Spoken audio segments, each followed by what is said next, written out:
કેમ છો વિદ્યાર્થી મિત્રો? આજે હું તમને બે શબ્દની વાત કરીશ, એક દિશા અને બીજી દશા. આમ તો તમે બંને શબ્દોથી વાકેફ છો.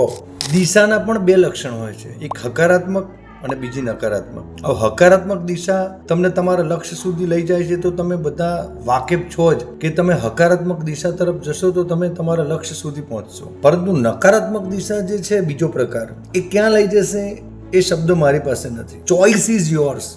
તમારે પસંદ કરવાનું છે કે દિશા અને દશા આ બે શબ્દથી જે હકારાત્મક દિશા તરફનું જે માર્ગદર્શન છે એ તમને ક્યાં મળે છે.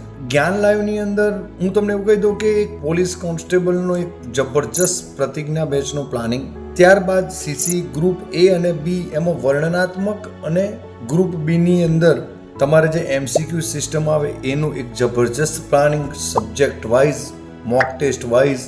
ત્યારબાદ જોડે જોડે તો આરઆરબી, એનટીપીસી અને આઈબીપીએસની બેન્કિંગની સેન્ટ્રલ ગવર્મેન્ટની તૈયારી તો તમારા માટે એક buy one get one free એવું. તો આ એક મારા શબ્દને યાદ રાખજો કે દિશા અને દશા, એમાં આપણે હકારાત્મક દિશા માટે તમારે અત્યારે ફક્ત એક જ લક્ષ્ય રાખવું જોઈએ કે સરકારી નોકરી, અને એનું તમને ચાન્સ છે આજે જ જ્ઞાન લાઈવ એપ્લિકેશનમાં જોડાઓ. Thank you so much.